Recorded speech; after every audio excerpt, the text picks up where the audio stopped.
Olá, está começando mais uma edição do programa Minuto Mamãe e Bebê. A gente vai abrir o programa de hoje falando com a Lu, a nossa ginecologista e obstetra. Bem-vinda novamente. Obrigada. Hoje vamos falar então sobre gestação. A gente já falou sobre as tentantes e agora a gente tem um positivo. E aí, o que fazer? Então, é sempre uma ansiedade, né, quando a gente recebe positivo. Acho que na maioria das vezes, esse positivo vem de um teste de farmácia, né, e normalmente o teste de farmácia é um teste confiável. Se ele vier positivo, é porque provavelmente está positivo. Sim, se então, está positivo, o resultado está certo, mas se está negativo, pode ser pode positivo. ser que você, pode ser que ainda não tenha uma quantidade, né, de HCG o suficiente para esse teste positivar, então o sanguíneo seria o ideal. Então, depois que o teste vem positivo, a gente fica, e agora? Quando que eu devo ir né, ao obstetra? Então, quando a gente fica grávida, a gente vai ao obstetra, né? E não existe, assim, a gente deve fazer uma consulta ainda no primeiro trimestre da gestação, né? Preferencialmente perto ali da 7ª para a 8ª semana. Por quê? Porque o primeiro ultrassom que a gente faz, ele deve ser feito em termos de informação para a gente como médico e até para ver se está tudo bem, depois da 6ª semana. Então, também não adianta eu descobrir que eu estou grávida de 4 semanas, porque eu descobri muito cedo e eu preciso ir urgentemente hoje no médico. Não. Não vai mudar muita coisa. Né? Não vai mudar muita coisa, porque tu vai ter que aguardar aquele tempo para poder fazer o ultrassom. Entendi. Então, eu normalmente, com as minhas pacientes, quando elas me contactam, né? Lu, estou grávida, né? Principalmente quem eu já fiz o primeiro parto, quem tem o meu contato. Eu normalmente peço para as pacientes marcarem consulta por volta ali da 6ª para a 7ª semana. E eu, né, a título do meu consultório, acaba encaminhando os exames para essa paciente. A paciente vem à consulta com os primeiros exames do pré-natal. Já chega equipada, já chega de informação. Pronta. E aí eu já consigo, além de já avaliar os exames, já conseguir individualizar a conduta de o que a gente precisa de usar alguma medicação, enfim, né? A gente já consegue saber se está tudo bem também, né? Então, mais ou menos aí uma consulta entre a 6ª, 7ª, 8ª semana seria o ideal. Tá, e aí recebe todos os exames e aí começa todo o pré-natal e aquele monte de informações e furo, e vacina, injeção, enfim. O que acontece nesse primeiro trimestre, assim? O que tem de importante e que é essencial fazer? Alguns marcos, períodos. Sim. Que tem que fazer alguma coisa, ultrassom? No primeiro trimestre, especificamente, a gente tem esse ultrassom, que é o ultrassom que data, né? Ele data a idade gestacional. Ele é o mais importante porque é o que tem que dar mais... Não, ele é o mais importante em termos de datação, para você conferir se a data provável do nascimento ela é compatível com a conta que a gente faz a data da última menstruação. Entendi. Em pacientes que têm menstruações muito regulares, a gente considera normalmente a data da última menstruação como certa. Em pacientes com ciclos irregulares, a gente precisa desse ultrassom para datar a idade gestacional. Então, esse primeiro ultrassom, além de ele ver se tem um bebê só, se não é gemelar, se a gravidez está dentro do útero, se ela não é uma gravidez na trompa, por exemplo, né? Se está tudo bem, se o coração do bebê está batendo, para a gente saber se essa gestação vai evoluir, ele é importante para datar a idade gestacional. Então, assim, ele é super importante, mas ele não traz mais nenhuma informação além dessas que são importantes, claro. Né? Aí, já entrando perto do segundo trimestre, a gente tem o ultrassom da translucência nucal, que é aquele que avalia os principais riscos das principais síndromes. Então, é um ultrassom super importante. Se a gente pudesse, assim, colocar 2 ultrassons importantes que toda mulher deveria fazer, é esse ultrassom, que é de 11 até 13 semanas e 6 dias, e depois o morfológico, que é de 20 a 24, Entendi. Que avalia todos os órgãos que são que a gente consegue olhar pelo ultrassom, porque nem tudo a gente consegue ver. Então, aquilo que a gente consegue ver, teoricamente, a gente vê nesse ultrassom de 20 a 24. Seriam os 2 ultrassons mais importantes. Ao decorrer do pré-natal, a gente normalmente solicita 3 baterias de exame de sangue, que é no primeiro, segundo e terceiro trimestre. E cada uma delas vai ter, né, alguma coisa de especial. O primeiro trimestre, normalmente, é paciente que não sabe tipagem sanguínea, então a gente pede, né, os exames que a gente chama de rotina pré-natal. No segundo, a gente pede o exame que inclui ali o exame da diabetes gestacional, que hoje, agora, no Brasil, todas as gestantes devem fazer, é independente. É muito comum, né?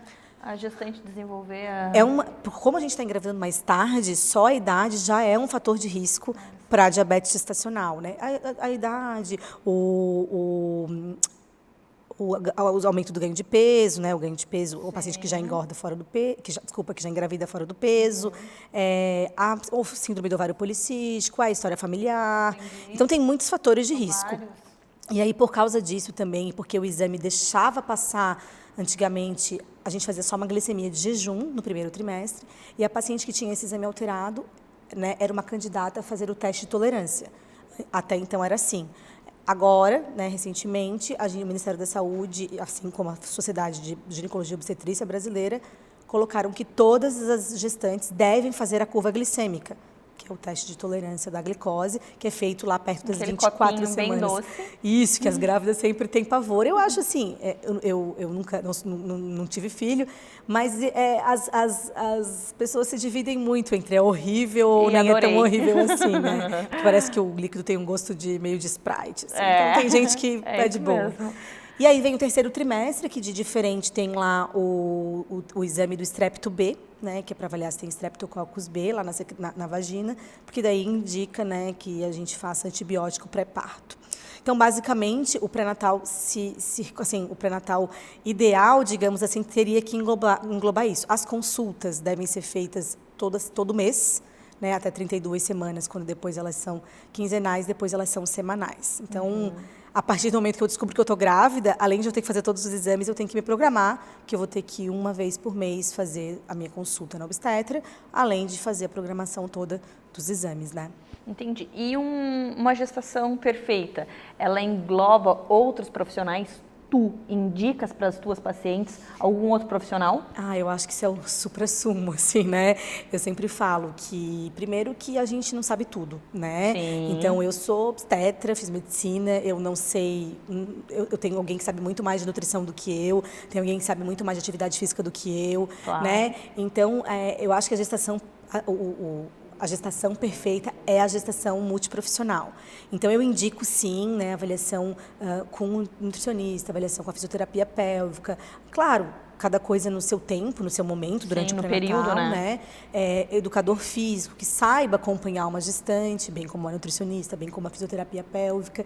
Durante, na função toda da história, a psicóloga, né? É muito importante essa mãe, esse casal, né, estarem coesos para que tenha não só uma gestação, mas um puerpério bom. O puerpério é um momento muito difícil, né? Então, o pré-natal mental é importantíssimo, né? É muito interessante fazer consulta com pediatra pré-nascimento, então a gente indica ali no terceiro trimestre, que tu vai conhecer o pediatra que tu escolheu, que vai ver se tem empatia, se é isso mesmo que tu quer. Ele vai falar um pouco do nascimento, da sala de parto, então isso é bem legal, porque tu já fica mais tranquila. Também a gente tem outros profissionais que podem acompanhar o parto, né, como enfermeiras obstétricas, obstetriz, doula. Então, se informar sobre o papel de cada profissional e, óbvio, se tiver a oportunidade de ter todos, ou se não tiver, selecionar aquilo que para si seja bem, né, importante. Às vezes a gente precisa, você precisa ir nutricionista porque você precisa acompanhar. É diferente, né, porque é necessário. Porque é necessário, mas o pré-natal ideal, sem dúvida, ele deve ser multiprofissional. E dentro de um pré-natal de risco, muitas vezes a gente precisa encaminhar essa paciente para algum especialista, por exemplo. Diabetes gestacional, vou encaminhar para o médico, endocrinologista também. Claro. Então, ainda dentro da medicina, a gente ainda precisa, às vezes, encaminhar para algum outro tipo de especialidade médica. Nossa, que bacana, Lu, quanta informação, né? Agora, quem está gravidinha já tem um norte para seguir e também, se precisar de mais informação, a gente tem a Lu e a mãe dela, que respondem por todas as dúvidas aqui do programa, né, Lu, lá no Instagram da Urogine também. Muito obrigada por dividir conosco tanto conhecimento e até a próxima. Obrigada, até a próxima.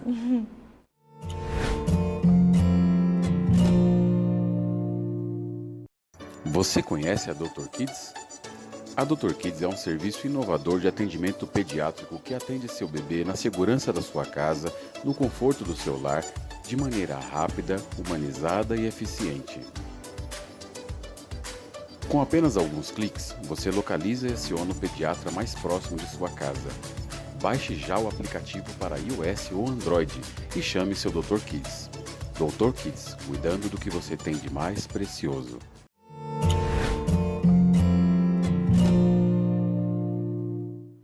Agora a gente vai falar sobre o parto, esse momento tão importante e que pode marcar tanto a vida das mulheres, né, Ana? Eu queria que tu falasse um pouquinho assim a respeito da expectativa que as mulheres criam em cima desse momento e a importância de ter ao lado da gente profissionais que atendam a mesma linha da expectativa que ela criou para aquele momento, né? Eu acho que é importante para as mães, que são as próprias parturientes, mas para a família também, no contexto geral, né? Para o pai e para o bebê também, que é vamos dizer assim, o produto final daquele momento, né? Então, estar alinhada para esse momento, eu acho que, acima de tudo, é estar alinhada com o que a mulher espera daquele momento, né? Dos desejos dela. Então, é muito importante ouvir e respeitar aquilo que ela deseja para aquele momento. Porque, com certeza, a percepção que ela vai ter da qualidade daquele momento, né? Se vai ser bom, se vai ser ruim, vai impactar na amamentação, no próprio vínculo com aquele bebê, né? Ou no humor dessa mulher, né? Ficar mais deprimida ou não. Como que ela vai se perceber como mãe daquele bebê, né? Como ela vai desempenhar esse papel da maternidade, né? A gente sabe que, de qualquer forma, a questão hormonal já vai estar ali no pós-parto. Sim. E parece que, às vezes, a gente vai achar um motivo para colocar aquela depressão, aquela tristeza. Então, quanto mais itens a gente for eliminando para tentar não ter uma depressão pós-parto, melhor. Então, desses motivos, sem dúvida, é o parto, porque tu te programa para uma coisa, não dá certo, ou acaba que tu te depara com um profissional que faz totalmente, sei lá, tanta coisa que acontece naquele momento. Eu me preparei para um parto normal, eu não consegui, foi difícil, foi complicado. E assim, tu trabalhando com mães, quantas mães vêm com traumas de partos, né? Então, fala um pouquinho para nós sobre essa vivência que tu tens com mães. Então, acho que seria legal olhar o que é essa experiência do trauma, né? Mas, assim, muitas vêm com um relato dessa não satisfação com o desfecho final, né? Eu queria um parto normal, mas acabei tendo cesárea. E aí, talvez para a gente elaborar isso, seja importante entender o que aconteceu, né? Se foi realmente uma questão muito individual da mulher que viveu o parto daquela maneira, ou se foi talvez uma má assistência da equipe, né? Sim. E aí até as violências obstétricas também repercutem muito no final no desfecho desse parto. Verdade. Então também é uma coisa que a gente tem que considerar, né? E assim, o parto, se tem uma palavra que define parto, é imprevisibilidade. Porque... Por mais que tu programe, não adianta, tu não consegue, né? Não, porque exatamente só naquele momento, é só vivendo aquela experiência, as dores da contração, o mergulhar no trabalho de parto em si, que a mulher vai mergulhar também no todo o contexto psíquico que envolve o parto, né? O parto não é só fisiológico. O parto também é um evento psíquico, familiar, íntimo, social, cultural, e vai trazer ali, implicitamente, né, inconscientemente, toda a história daquela mulher, né? Então, muitas coisas que atravessaram ela até ali, até mesmo assim, a forma como o próprio nascimento dela. Isso que eu ia te perguntar. A forma como ela se vê como mulher, como ela se vê como a futura mãe desse bebê. A relação dela com a mãe dela, tudo isso tá junto ali, só na hora do parto que vem à tona. E outra pergunta, tem como ir trabalhando essa gestante para o parto? Tem uma coisa que se chama pré-natal psicológico, que é um trabalho que se faz durante a gestação. O quanto antes a mulher procurar ou o quanto antes ela sentir necessidade de procurar ajuda, assim, principalmente as mulheres que já têm histórico de depressão, de algum transtorno, né, de humor, transtorno de ansiedade. Ou também se teve alguma violência num parto anterior. Isso, para desconstruir, elaborar isso, né? Então, essa é um momento, o momento da gestação é um momento em que a gente pode conversar sobre parto e ir elaborando todas essas histórias. Não está tendo contração, não está tendo dor, dá para conversar, né? Dá para conversar. No trabalho de parto, ali na hora do vamos ver mesmo, na hora que a coisa está acontecendo, o trabalho do psicólogo perinatal, ele ainda é possível. Só que a gente fala de uma realidade que, né? Sim. É muito difícil no cenário da maternidade, do hospital, ter espaço, né? Sim. Infelizmente é uma conquista que ainda está, né, para acontecer. Em alguns lugares até tem, mas não é muito comum de a gente ver, né? Então, durante a gestação, mas sempre é momento para a mulher, para a grávida, né, conversar sobre o seu parto e buscar se fortalecer para esse momento, no sentido de ela ser o mais ativa possível, mais protagonista possível do seu parto. Tomar as rédeas da situação, é o meu corpo, eu tô aqui, eu me conectei, se conectar com a criança e mergulhar naquela experiência, né? Isso, abandonar todo o mundo concreto, né? E para fazer isso ela precisa de apoio. E assim, quanto mais ativa ela for no trabalho de parto, inclusive isso diminui a percepção da dor das contrações. Que bacana. Então, por isso que a ideia da assistência humanizada ao parto, ela é fundamental para esses desfechos, né? Para essas vivências de parto serem mais positivas, porque é só se sentindo amparada, apoiada, respeitada, que a mulher consegue fazer tudo isso, né? Fazer e ele vai fluir. E ele vai fluindo, sim. E aí tem impacto no bebê, né? No vínculo, como eu falei antes, na amamentação, né? Então não é uma coisa que se limita àquele momento. Sim. Né? Tem toda uma repercussão no pós, principalmente como a mulher vai se ver como mãe depois. Né? Com certeza. E assim, essa seria uma realidade positiva, algo que a gente gostaria que acontecesse com todas as mães. Se não acontece, como trabalhar com essa mulher esse parto que saiu totalmente do controle dela, que não foi, que só gera dor e tristeza? Eu acho que entra aí um pouco de um luto, né, por ter que lidar com... E tem que respeitar esse luto dela, né? Com certeza. Ela não ter gostado ou não ter ficado satisfeita com a experiência de parto que ela teve é justo e legítimo, é um sentimento dela, né? Mas entender que esse foi o parto possível para aquele momento, né? Se tiver aí o contexto das violências é diferente, assim, tem que fazer muito acolhimento, né, para essa mulher. Ela com certeza vai sentir revolta, raiva, então tem outras questões, né? O bebê geralmente, assim, ele pode sofrer as consequências de todo esse desfecho negativo, mas em geral eles são resilientes e quando tem alguém que se ocupa dele bem, né, alguém que cuide, a própria mãe se dedicando ali para ele, ou se de repente a mãe não ficou bem emocionalmente, ter alguém, sei lá, a avó, o pai, geralmente eles são muito resilientes, assim, e conseguem se reconstruir a partir daquilo, né, de ter alguém próximo, amparando ele. Mas a mulher, ela vai precisar falar para elaborar, para trabalhar e para lidar com o que aconteceu, né? Foi uma quebra de expectativa e entender também, algumas têm curiosidade, né? Por que foi desse jeito, por que não foi? Nossa, quanta informação, eu adorei. No próximo eu quero falar sobre justamente essa depressão pós-parto, toda essa sensação e às vezes esse luto que tu trabalha com as tuas puérperas. Muito obrigada e até a próxima. Bom, obrigada também. Até a próxima.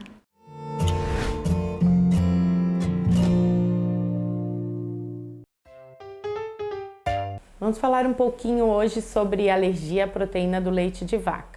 É uma doença que é muito comum em bebês e que costuma aparecer nos primeiros meses de vida. Pode aparecer em bebês amamentados exclusivamente ao seio ou não, e é mais comum em famílias que já têm algum histórico de alergia. Os sinais e sintomas são muito variados e vão desde reações imediatas e graves, como reações, sintomas que podem aparecer ao longo de dias, como refluxo gastroesofágico, diarreia, presença de sangue nas fezes, emagrecimento ou pouco ganho de peso, lesões de pele como a dermatite. Então, o diagnóstico nem sempre é fácil, mas a boa notícia é que é uma doença que tende a ser transitória e a grande maioria dos casos está curada por volta dos 3 anos de idade.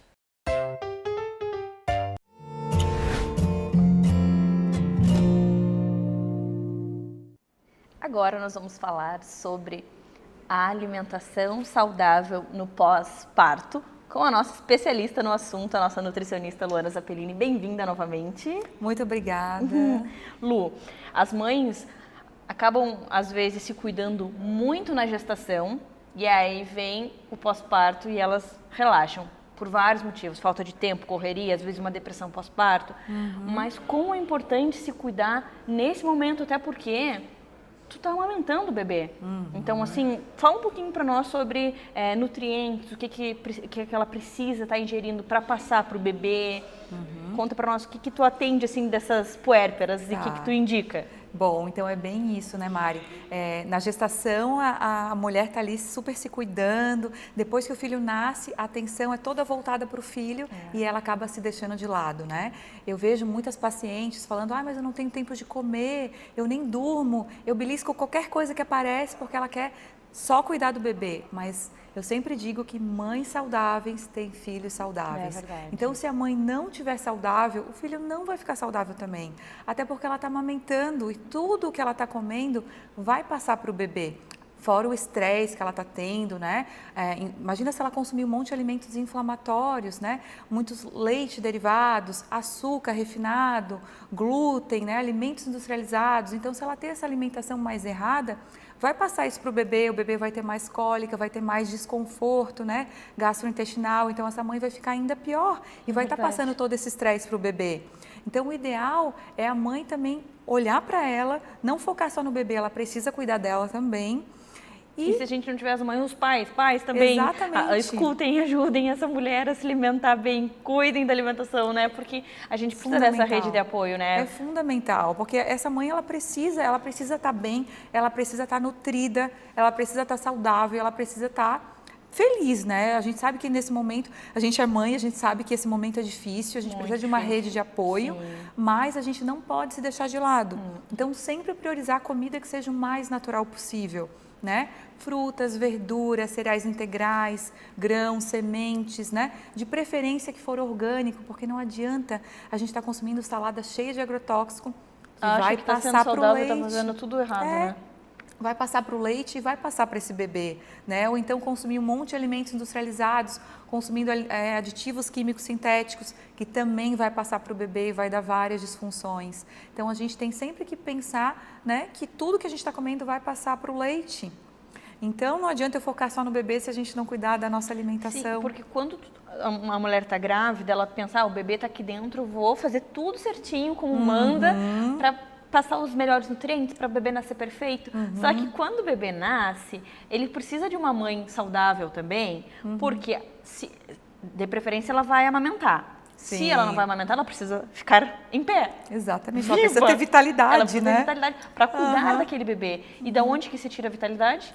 Dos alimentos, né? Eu sempre falo, os alimentos são os combustíveis para as nossas células. Então, qual é o combustível que tu está colocando dentro, né, do teu organismo? O que tu está escolhendo, né? Está escolhendo se intoxicar ou se nutrir?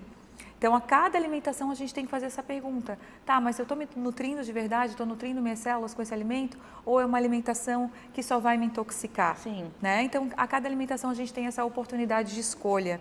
Então, vamos priorizar sempre o que for mais natural possível. E lembrando que mesmo se essa mãe não estiver amamentando, né, por essa falta de nutrientes, por essas noites mal dormidas, né, ela vai ficar mais estressada ainda, né? Então, ela muitas vezes ali ela acaba envelhecendo bastante, ela fica porque, né, libera muito cortisol, que é o hormônio do estresse, além de ela ficar muito estressada e sem dormir, então ela precisa ter uma alimentação antioxidante que vai auxiliar no combate a esses radicais livres. Muitas vezes elas reclamam também que ficam praticamente carecas, né, que cai muito cabelo. A unha quebra, fica sem unha, sem cabelo, estressada, sem dormir. O intestino não funciona direito, exatamente. Então, o que acontece é porque está faltando nutrientes. Se ela tá... A placenta leva também, né? Muito, Então, assim, se ela está amamentando, tudo que ela tem de bom vai passar para o leite e aí vai faltar para essa mãe. Sim. Aí o cabelo vai cair, a unha vai ficar fraca, ela vai ficar muito cansada. E mesmo se ela não estiver amamentando, vai acontecer isso também, por falta de nutrientes, se ela estiver comendo alimentos errados. Então, além de comer uma alimentação saudável, que seja o mais natural possível, uma alimentação orgânica, também priorizar os alimentos ricos em ômega 3, que são os peixes, né? Para prevenir também essa depressão pós-parto. O ômega 3 também é anti-inflamatório. Tinha comprado uma peixaria para mim. Exatamente, suplementar. E eu sempre falo para as minhas gestantes, né, e puérperas, que não adianta a gente só cuidar na gestação. depois, na amamentação, a gente deve continuar tomando as suplementações, né? Tomar o probiótico, que o probiótico são as cepas de lactobacilos, de bactérias boas, que vão recolonizar o nosso intestino e vai melhorar essa absorção de nutrientes, vai fortalecer o sistema imunológico. Então, não adianta eu comer um prato lindo, maravilhoso de salada se eu não estou com uma boa absorção. Entendi. Então, eu tenho que cuidar dessa minha microbiota intestinal. Então, sempre tomar o probiótico, né? A gente já comentou que tomar na gestação toda, mas continuar tomando porque durante senão, a amamentação. assim, tu tá há 9 meses no período inserindo, comendo determinados alimentos, vitaminas, e aí o bebê nasce, pum. E para com tudo. Não tem, aí o teu corpo vai ficar assim, não, só um pouquinho, aquilo que eu precisava, aquilo que estava Exatamente, e vai estar passando para o leite, e aí vai estar faltando para ela, né? Então, continuar tomando probiótico, até porque se essa mãe está tomando probiótico, vai passar o probiótico através do leite para o bebê. Então, esse bebê vai continuar tendo uma microbiota mais saudável. Olha que importante. Olha que incrível, né? E vai, além de tudo, vai prevenir uma série de doenças, vai melhorar a cólica, gases, né, no bebê. Então, continuar tomando probiótico, continuar tomando a sua suplementação que tomou na gestação toda, porque a gente continua precisando de nutrientes, né? Essa mãe que está amamentando, ela precisa de em torno de 500 calorias a mais para produzir o leite. Mais essas 500 calorias seria de uma alimentação saudável, não de biscoitos, não de chocolate, de pizza, né? Mas de nutrientes realmente que ela precisa para produzir o leite. Então, ela precisa dessa demanda energética mais saudável. Então, ter uma alimentação mais natural possível e continuar com a sua suplementação da gestação, que é aquela formulazinha da gestante com todas as vitaminas e minerais adequados, também ômega 3 e os probióticos. Ela fazendo tudo isso, tendo ajuda em casa, tendo um momento para ela que a gente precisa, né? Um pós-parto mais tranquilo e saudável, né? Nossa, Lu, que bacana. Muito obrigada por dividir tanto conhecimento. A gente sabe que tu está sempre estudando, sempre buscando conhecimento e poder dividir com essas mães que estão nos assistindo é muito gratificante para mim. Obrigada mesmo por contribuir com tanta informação e até a próxima. Até a próxima.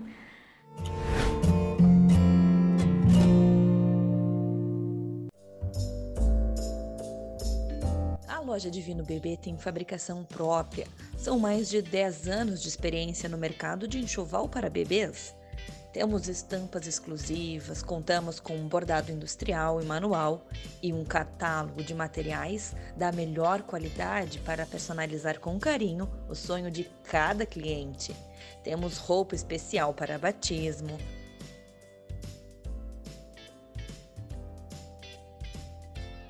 vestuário,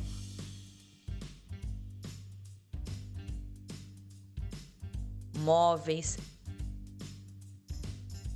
e decoração.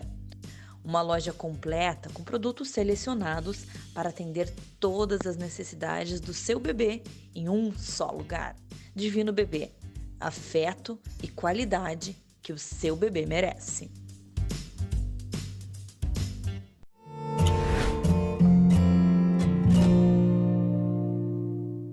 Agora nós vamos falar sobre a alimentação saudável no pós-parto. E eu tenho especialistas cheias de dicas nesse assunto, nesse tema. A Mari e a Aninha da Bem Leve. Elas vão falar um pouquinho para nós sobre esse momento. Aninha, tu és mãe de 2, quase mães também, né? Porque é mais de um. E tu sabes que esse momento do puerpério não é fácil. E a gente estava conversando aqui com a Mari que às vezes a gente acaba comendo o que tem, o que dá, porque muita coisa para fazer e a gente fica, né? Então, assim, ter essa ajuda nesse momento é fundamental, né? Ah, sim. Se tu não tens uma pessoa que faça por ti, né? Tu tem que estar super organizada ou então come-se o que tem, né? E o que tem é o resto do filho ou aquilo que está na geladeira mais fácil e tu acaba indo para um produto ruim, né? Às vezes está ali na geladeira, mas só se abrir o potinho, comer e pronto, né? E foi nesse sentido que a Bem Leve também pensou nisso, né? Sim. De trazer para essa mãe, nesse momento, um pratinho já pronto, balanceado. Que tu vai abrir, vai ser rápido, mas é só nutrientes ali dentro. O potinho que tu vais abrir é um potinho do bem. É verdade. Né? Mari, tu tens um trabalho muito bacana também, tu atende mães, tentantes, puérperas, e tu vê muito, assim, essa necessidade, essa demanda delas, assim, eu até quero, mas não dá tempo. Bem isso, assim, a gente trabalha com uma alimentação consciente, né? E o que é esse comer consciente delas? É bem isso que tu falou, elas têm um desejo, elas sabem que comer mais saudável, fazer escolhas mais saudáveis faz bem para ela e para o corpo dela, só que ela não consegue. Não consegue. E o que eu vejo muito na minha prática é a culpa que elas sentem de não conseguir fazer isso. Porque às vezes tinha uma rotina mais fitness antes, né? E aí agora não consegue. O que fazer? Né? Só piora, né? E é aquela carga, tipo, aí tu acaba comendo um lanche. Tá, tu extrapolou. E ele te faz tão mal por culpa, por tudo, então fica tudo pior, né? Fica pior. Aí a culpa engorda, né? Que eles dizem. Isso mesmo, porque em vez de você usar aquela culpa para te dar uma motivação, comi hoje, foi bom, ok, mas agora eu quero ser saudável, vou dar um trampolim pra... Às vezes não é isso que acontece. Na teoria é lindo, né? Mas na prática não é isso. Ela remoe aquela culpa e aí fica naqueles ciclos, né? E o que eu vou fazer agora? Uma dieta super restritiva. Não dá? Não dá, porque como que essa mãe está num nível de estresse muito alto, amamentando, sente mais fome. Sim, tem a demanda nutricional. Isso, não dorme. Não dorme. Então, quando a gente pensa hoje no meu trabalho, um dos principais é a organização. Como organizar? Como fazer isso? Ligando para Bem Leve. Liga para Bem Leve, tá tudo organizado. A gente resolve o problema, né? Muito isso. A gente é conhecida também, a nossa marmitinha, ela tem uma caixinha pequenininha, né? Só que ela é bem balanceada, realmente. Uma pequenininha lotada. Aproveitaram cada pedacinho da embalagem. Cada pedacinho, realmente, assim, a gente tem uma quantidade de proteína ideal, uma quantidade de carboidrato. Tudo balanceado, né, Maria? Tudo pensado, balanceado. Né, Aninha? Tudo. Justamente para comer, ficar nutrida e não passar fome. E tem sabor, né? Sem dúvida. Tem cheiro. Tem sabor, porque é muito fácil. Tem uma variedade enorme por aí, né? E a gente sabe, a gente percebe, até na aparência, quando abre... Parece que foi feito, colocado na hora. Quando eu abro, eu olho assim, sério que foi congelado? Porque tudo tão bonitinho, tão perfeito. Parece que vocês colocam a comida ali, deixa congela bem. Não mexe. Não mexe. Porque chega tão intacto, tão lindo. Isso que, sabe o que a gente sente? Carinho. Isso que vocês têm carinho na hora que não joga, assim, sabe? Muito. Sim, é muito pensado, né? O comer consciente é comer com os olhos também. É verdade. A gente come, a gente quer que quando a pessoa tira do seu freezer, bota no micro-ondas, abre o potinho, nossa, que bom essa comidinha congelada. Eu vou comer, vou degustar com gosto, com vontade, não estou sofrendo. Não estou sofrendo. E todo com cuidado também no nosso congelamento. As nossas marmitinhas, elas não soltam água. Assim, não, é verdade. Não solta. Você pode perceber. Porque é feito de uma maneira que realmente não é só cozinhar e botar para congelar. Não, tem os alimentos certos que é para congelar, a gente não bota água por trás de tudo isso, tudo. Né? Água para não render. A nossa chefe tem muita experiência em congelamento. Que bacana. Ela até brinca, né? Que as pessoas querem cozinhar, congelar e depois. E o depois. Então, para sair um prato, tem todo um processo envolvido, porque a gente come com a boca, com o sabor, mas com os olhos. É verdade, sem sombra de dúvidas. Com os olhos. E assim, a gente sabe que durante o dia a gente precisa de várias refeições. É o café da manhã, que a Mari posta cada um mais maravilhoso, com as comidinhas da Bem Leve. O almoço, o lanche da tarde, o jantar, enfim. Vocês têm opções para todas essas refeições? Sim, nós temos desde o café da manhã até a janta. A gente tem os mix de panqueca, pão, os sucos, o waffle, tem bolinhos. Isso a gente tem uma variedade grande de produtos que atendem bem o café da manhã, o almoço, sem problema nenhum. A marmita é o suficiente, às vezes até sobra. Sim. Né? Temos o lanchinho da tarde, que é o mais difícil, né, para a pessoa. Aí às vezes fica só fruta. Isso. Né? Eu brinco muito disso, né, com as minhas clientes, tipo, é fruta, mas qual é o tamanho da tua fome? Gente, tem uma fruta dá aquele buraco, né? Aquela maçã. Isso é muito pior, né? Chega de noite com muito mais fome e aí tem um comer transtornado, tudo por trás. É verdade. E um dos nossos lanches que faz muito sucesso são as coxinhas. Que é boa demais. Eu não acredito que é só alimento saudável dentro daquela coxinha. É boa, né? É muito Não. gostosa. E, assim, é muito gostosa. E atende todo mundo, né? Porque às vezes tu quer comer uma coisinha diferente, né? Um frango com batata doce, mas é de uma forma diferente. Não aguento mais ver aquelas batatas doce em rodela, aquele frango ali grelhadinho ou... Não, tá o mesmo frango, a mesma batata doce, temperadinho pela chefe Josi, que sabe demais o que faz. E é super artesanal, né? É, feito e um tu por um. olha assim... É feito um por um. Hoje a gente ainda está conversando sobre isso. Como é diferente, né? Um alimento que é preparado com uma energia. Sem dúvida. Tem uma energia, Sem não é dúvida. feito por uma máquina. Ah, sem tem dúvida. ali. A Jo, depois ela vai vir aqui ainda para te sentir essa. Ela tem um amor e um carinho por aquilo ali. Só pode, por esse resultado maravilhoso. Isso, e passa em cada coxinha. Então, cada um que coma aquela coxinha está sendo feita. Vocês trouxeram a com minha, amor. eu estou assim, salivando. Por sinal. Tem várias surpresinhas lá em cima. É muito bacana, assim, poder levar para as mães informação e sim, ó, sinceridade. Sim. Porque eu como, sabe, e vocês sabem também disso, da procedência, da qualidade. Então, assim, aqui a gente passa a verdade. Realmente, são alimentos saudáveis. Vocês escolhem tudo a dedo, os temperinhos. Então, a gente não está falando de algo que não é verdade. É realmente bom e poder ter um puerpério mais tranquilo, com um freezer lá equipado, de comidinha gostosa, ter prazer em comer, porque é um momento complicado, que tem a questão hormonal, que tem muita demanda em casa. Então, assim, às vezes a gente não consegue, e daí tu não volta pro teu peso, e aí vem aquela cobrança, é muita coisa que acontece. É muita coisa. E como é difícil isso, né? E eu estava ontem conversando com uma mãezinha e ela falou bem isso. Eu me preparei para tanta coisa. O enxoval, o que eu fiz digo. todos os livros, li tudo. O quarto do meu bebê é a coisa mais linda. Adivinha, ele ainda não usa o quarto. Exato. E eu não me preparei para a minha rede de apoio. Como que eu ia fazer isso? Eu digo assim, ó, sinceramente, quando eu tiver o próximo filho me dá presente e me dá comidinha. É saudável, da preferência, da bem leve. Porque assim, é um momento complicado. Eu acabava comendo qualquer coisa, às vezes nem comia. Então tem isso também, da pessoa não comer, fica fraca depois, no meio de uma amamentação. Então, assim, tem que tomar muito cuidado com esse assunto, né? E tem as madrugadas, né? Tem as madrugadas que a gente passa acordada e a gente ali que a gente pensa, né? O que será que eu vou comer agora? Porque eu tô com fome do dia inteiro. Isso. Né? Acumulou aquilo lá o dia inteiro. E aí a criança dormiu ali, depois de chorar, no meio da madrugada ela dormiu. E agora eu tô com muita fome. E agora? Aí vem qualquer porcaria, entendeu? E aí no outro dia vem a culpa, porque dormiu pouco, porque comeu mal. Mais fome ainda. Isso, e vira uma bola de neve, né? Nasce uma mãe, nasce uma culpa, né? É verdade. Como é importante a gente conhecer todas essas emoções e tudo que a gente vai fazer, porque acaba que vai tudo para alimentação depois, né? Vai. A gente come por vários motivos, né? Por felicidade, Perfeito. por tristeza, por medo, por ansiedade.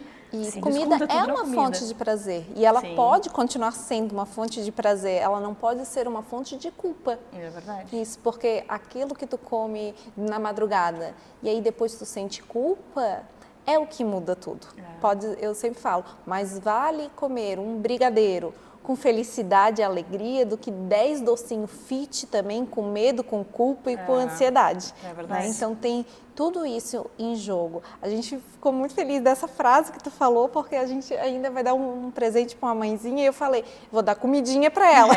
Mas é verdade. Roupinha ela ganhou um monte, com certeza. Sem dúvida. Mas alguém tá olhando o que ela tá comendo de noite, o que acontece no dia todo, no final do dia, que aí também tem isso. Ou come demais ou come de menos.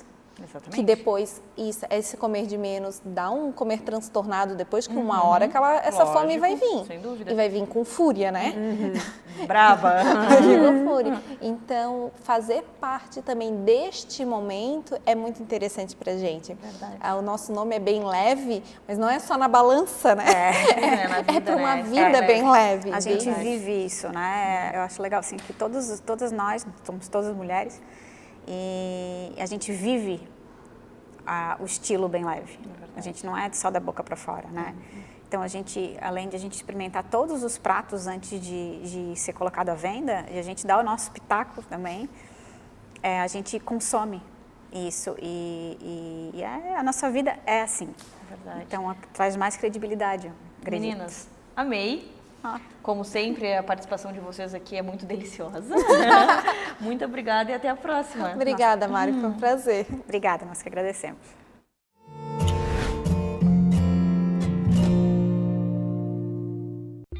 Quando uma mulher procura um consultório médico, o que ela mais deseja? Segurança, conforto e informação. E hoje você vai entender por que o atendimento da Urogine é diferenciado.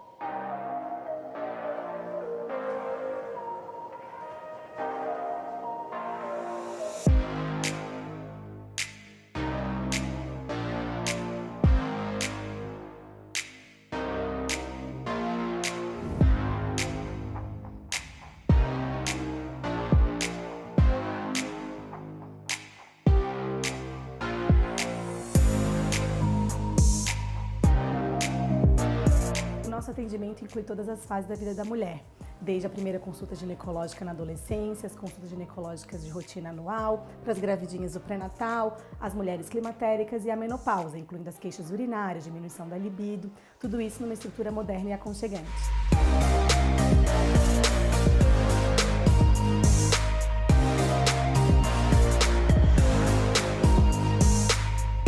A minha paixão pela ginecologia e obstetrícia tem 30 anos. Temos catalogadas 12 mil pacientes, 4 mil nascimentos e inúmeras cirurgias ginecológicas. Acompanhe nossas redes sociais com muitas dicas, novidades e informação. Procure @Urogine.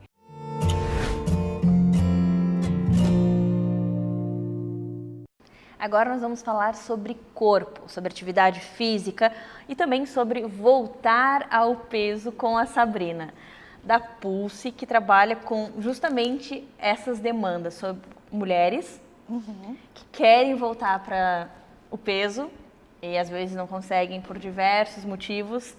E aí tu traz não dá para se dizer que é uma fórmula mágica, porque a gente precisa estar lá e precisa se movimentar e querer, mas é quase uma fórmula mágica, porque a eletroestimulação muscular, ela vem com tudo. É um diferencial, é diferente de uma academia tradicional, Sim, né? É diferente. Eu acho que assim, o grande diferencial do treino de eletroestimulação principal é o tempo, né? Que é um tempo curto, um treino de 20 minutos que você pode fazer 1 ou 2 vezes por semana.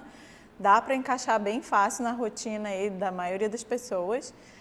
Todo mundo hoje tem 20 minutinhos, né? Sim. 20 minutinhos ali, você perde no celular e nem Nas vê redes a hora sociais, passar. engordando Exatamente. e não movimentando o corpo. E o outro diferencial é que justamente por ser um treino curto, você pode levar seu filho junto. Então, assim, é bem legal. E aí, falando sobre corpo, né? Eu acho que primeiro de tudo a gente tem que deixar, assim, bem claro que a mãe, né, que acabou de ter bebê, ela tem que sair dessa paranoia. Eu acho que a mulher, ela tem sim que pensar nela, no corpo dela, na autoestima. Sim, a gente não pode se deixar e se abandonar, mas a gente precisa entender, né, que esse corpo ele sofreu várias mudanças durante 9 meses, um pouco mais, e gerou uma vida, gente, um bem mais precioso que a mãe tem. Esse corpo ele não vai voltar assim tão rápido, tá? Fisiologicamente a gente leva aí uns 2 a 3 meses para o corpo voltar ao que ele era antes. Muitas vezes ele não vai voltar ao que era antes e tudo bem. Essa parte do tudo bem que as mulheres não aceitam, né? Eu acho que antes da gente pensar na estética, né, no físico, a gente tem que pensar na saúde. Eu sempre falo isso, o exercício físico, assim como a alimentação, uma boa alimentação, a gente precisa primeiro pensar na nossa saúde. A estética, ela vai vir naturalmente. Quando você tem uma boa alimentação diariamente, constantemente, quando você inclui uma rotina de exercício físico constante na sua vida, a estética vem, sabe? Então, assim, é lindo um corpo bonito, um corpo forte, é lindo, mas é mais bonito ainda você saber que você vai ter mais saúde, que você vai ter força, que você vai ter disposição para estar ali com seu filho, que a gente sabe que precisa de disposição, né? Então, eu acho que a gente tem que pensar exatamente nisso, sabe? Sair dessa neura de que eu tenho que ter um corpo lindo, que eu preciso voltar. Não, calma, sabe? Até assim, porque a nossa rotina não é mais a mesma. São várias cobranças em vários pontos. A casa que não tá limpa, a alimentação, o corpo, o cabelo que tá caindo, o marido que tu não tá dando atenção suficiente. Então tem tanta coisa para se preocupar. Então, assim, respeita o corpo. Faz algo e se por respeita ele. também, com certeza. né? Porque a rotina é outra. A gente muda, a mulher, depois que o filho nasce. E tem que mudar. Exatamente. A gente tem que passar por essa transformação, porque é muito mágica. Então, muito mágico. e como você fala, ok, só que temos que entender essa transformação que é na mente e também no corpo. Sim. E aí, assim, eu acho incrível esse pensamento de buscar uma atividade física pela saúde. Para tu ter uma estrutura, para tu ter musculatura, para tu ter coluna para carregar aquela criança e aí, consequentemente, vem o corpo bonito, a coxa sarada, Exatamente. o abdômen trincado. Cara, é assim, ó, faz a sua parte, sabe? Se alimenta bem, faz os seus exercícios sem neurose. Corpo saudável é um corpo bonito, a estética vem, gente. Eu imagino, com certeza. E assim, ó, deve ter muitas puérperas lá, mamães de primeira viagem, de segunda, buscando esse treino diferenciado, com essa facilidade de ser 20 minutos e 300 músculos estimulados ao mesmo tempo. E tem algum treino específico para esse corpo que recém gerou uma vida? Então, a gente tem alguns cuidados, mas eu sempre falo assim, né? O que a gente vê hoje, estatisticamente, a fase que as mulheres mais voltam para o sedentarismo ou entram no sedentarismo é justamente essa. É verdade. Depois que o bebê nasce. Então, né, vamos falar de saúde, a gente não quer que a mulher pare de treinar. Então, o que eu falo? Qual é o melhor tipo de treino? É o que você mais gosta. Entendi. O que vai te dar prazer. O que está fácil para você, está perto da sua casa, o que você consegue encaixar na sua rotina. Ok, procura um bom profissional que vai entender todas essas mudanças que o corpo teve e que está tendo ainda nesse começo, né? E tomando os cuidados, não muda muita coisa, assim, a gente tem que ter um cuidado ali com a parte da musculatura pélvica, a parte da musculatura abdominal. Assim, o ideal dos mundos é que assim que o obstetra libere para atividade física, essa mãe passe por uma avaliação com fisioterapia pélvica, né, para deixar essa musculatura pélvica bem fortalecida, para não ter nenhum problema posterior, que esse problema ele pode vir muito tempo depois, não necessariamente nesse pós-parto. Esse é o melhor dos cenários, tá? Sim. A gente sabe que nem sempre isso vai ser possível de se encaixar na vida de todo mundo, mas é procurar um bom profissional, ter alguns cuidados básicos, simples e treinar. Porque assim, não adianta, por exemplo, eu chego lá, tenho a minha filha pequena, né? Deixei em casa, fui lá fazer meus 20 minutos e tu me passa um treino terrível. Não. Que eu nunca mais quero voltar lá. Não, então, assim, vai evoluindo aos poucos, né? Vai evoluindo aos poucos e isso serve para todo mundo, né? Tanto para uma mãe que acabou de ter bebê, vai ser um treino adaptado para você e que vai ser diferente de uma outra mãe que acabou de ter bebê. Cada corpo é único, tem que analisar a musculatura, se a mãe tem, se está mais debilitada, enfim, para tu cativar ela, para ela se apaixonar pelo treino. Pô, eu quero me apaixonar pela pulsa, eu tô louca pra ir pra lá. A próxima entrevista a gente faz lá, então. Ai, meu Deus, imagina eu lá suando e sofrendo. Vai ser ótimo. Mas eu acho que isso é fundamental, porque vai trazer qualidade de vida para aquela mulher, né? Assim, ó, a gente pensa ali, né, nessa disposição do primeiro momento, né, de estar com um bebê, de não sentir dor nas costas, mas assim, ó, pensa pro resto da sua vida, tá? Você não quer estar bem, você não quer acompanhar o crescimento do seu filho para sempre, e a gente tem que estar bem para a gente cuidar de outro serzinho. Com certeza. E de outro serzinho que vai crescer e que a gente quer acompanhar o crescimento dessa criança. Então, é pensar mesmo no exercício e na alimentação saudável, pensando na saúde, no seu bem-estar, na sua qualidade de vida, no que você vai poder acompanhar essa criança, que um dia vai ser jovem, enfim, e você tá bem ali junto com ela, sabe? Sim. Olha, adorei.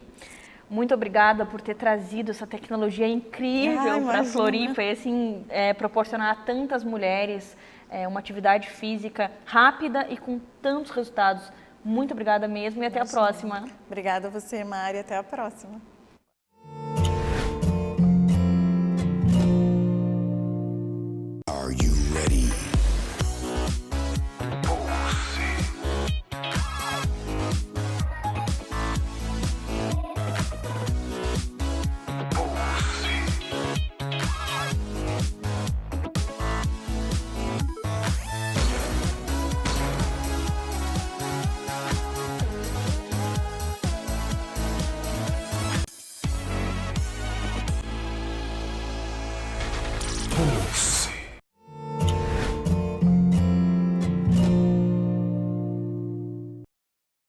Agora a gente vai conversar com a nossa psicóloga e neuropsicóloga infantil, a Fê. Bem-vinda. Obrigada. Fê, a gente está vivendo um momento atípico, em questão de pandemia, crianças em casa. E eu queria entender como é que fica o emocional das crianças nesse momento, a ansiedade, o que você está vendo no consultório e tudo que você conhece, assim, mães te buscando. Conta para nós o que está acontecendo. Sim.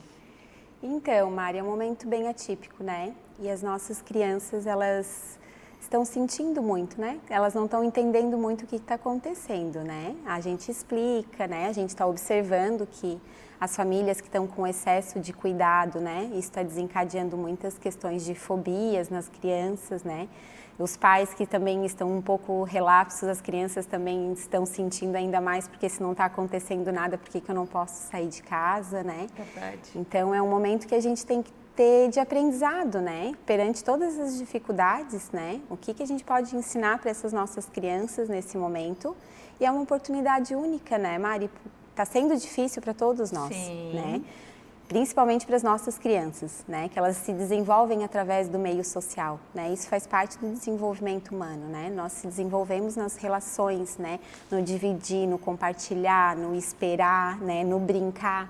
A criança se constrói muito através da brincadeira com o outro. E essa né? falta... E essa falta acaba afetando muitos comportamentos que são derivados dos comportamentos da antissocialidade, né?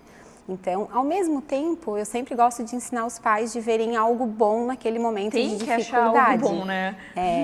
E uma das principais demandas antes no consultório, Mari, era a questão dos pais reclamarem muito de não terem tempo para acompanhar o desenvolvimento do filho. E os filhos também se queixavam muito porque os pais não tinham tempo com eles. E hoje a gente está tendo essa oportunidade, né, de usufruir desses momentos em família. E se a gente tirar um aprendizado disso e olhar o lado positivo, a gente está conseguindo ter a possibilidade de olhar as dificuldades dos nossos filhos nas aulas, em esperar a vez, em fazer uma atividade online, né? Que os pais comparam muito, Fernanda, para ficar jogando eles conseguem, para assistir a aula, não. Eles não usavam antes o computador para assistir uma aula, eles usavam antes para brincar, né? O computador era um objeto de brinquedo para a criança, muitas vezes. Eles jogavam, eles brincavam. E hoje eles estão tendo que usar aquele meio que antes era para diversão, para assistir uma aula, né? Então, imagine essa possibilidade de a gente ter esse momento de aprendizado com o filho, né? De sentar do lado.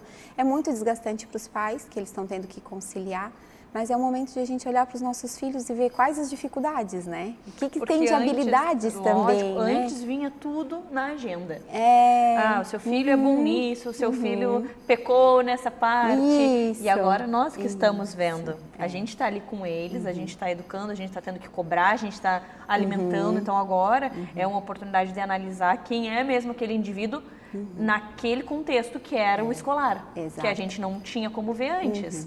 E as escolas conheciam o desenvolvimento das crianças muito mais do que os pais, né? Não por uma falta de interesse dos pais, mas por uma falta de tempo mesmo, Lógico. né? De ensinar a questão de motricidade, né? De treinar a paciência, né? De emprestar os objetos. De compartilhar em casa, de fazer em casa também um momento de aprendizado. Não é a Com escola, certeza. a gente não vai se comparar à escola, né? São ambientes diferentes. Sim, sem dúvida. E tem que ser papéis diferentes. A gente não quer que os pais ocupem o papel dos professores, né? Mas, ao mesmo tempo, a gente quer que esses pais entendam qual é a dificuldade dessa criança na hora de fazer uma tarefa, né? E, principalmente, Mari, os pais com um grau de ansiedade muito alto, né? Isso está refletindo demais nas crianças, né? Nós somos o espelho. Eles estão convivendo só conosco agora. Os pais são os principais modelos para o desenvolvimento infantil. As crianças, elas aprendem muito mais olhando do que escutando. Então, o nosso modelo, a nossa representação na frente daquela criança é muito mais forte do que o que a gente fala. E os pais hoje, eu sempre falo que eles não dão comandos, né? Eles não escutam os filhos, eles dão palestras. Às vezes, na hora de chamar a atenção da criança, o pai vem com uma palestra para ensinar a criança sobre algo que às vezes não poderia é ser... assim, então estou fazendo tudo errado. Poderia ser simples. Entendi. Né? Poderia ser mais leve, poderia ser um aprendizado para a criança, né? Não precisava ser um erro. Né? E eu sempre gosto de explicar uma ferramenta da disciplina positiva que se chama respeito mútuo. né? Então, para os filhos respeitarem os pais, esses pais precisam respeitar os filhos. E respeitar é entender que aquela criança não está te enfrentando, ela está explorando o mundo.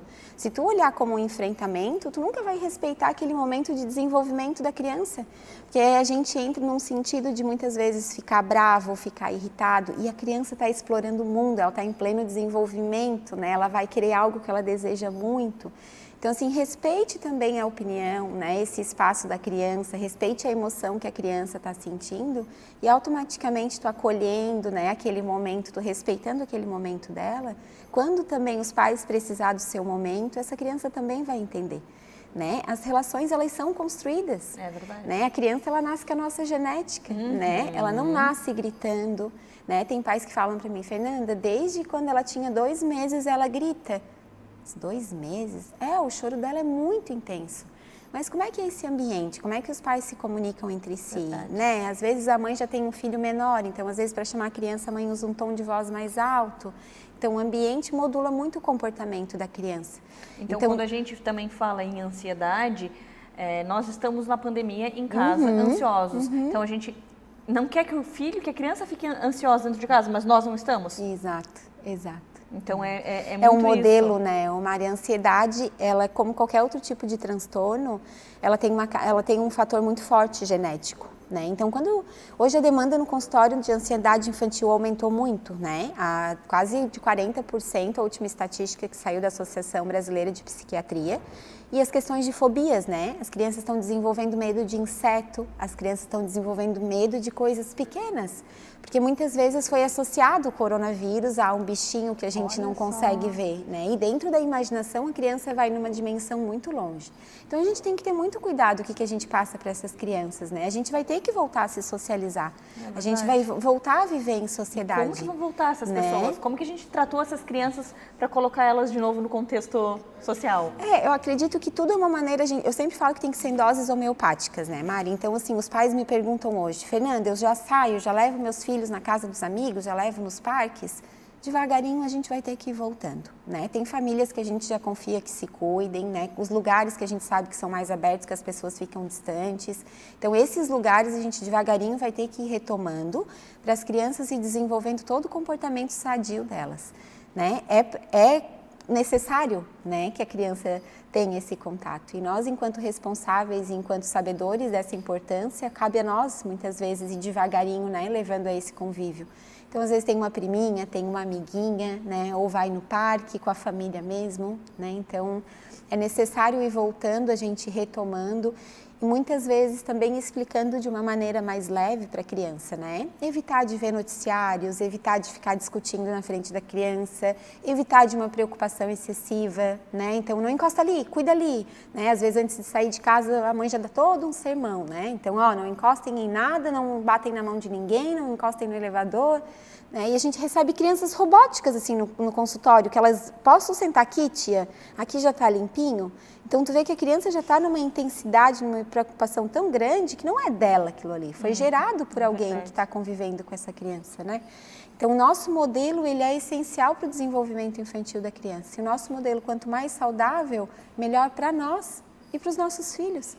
Nossa, Fê, quanta informação.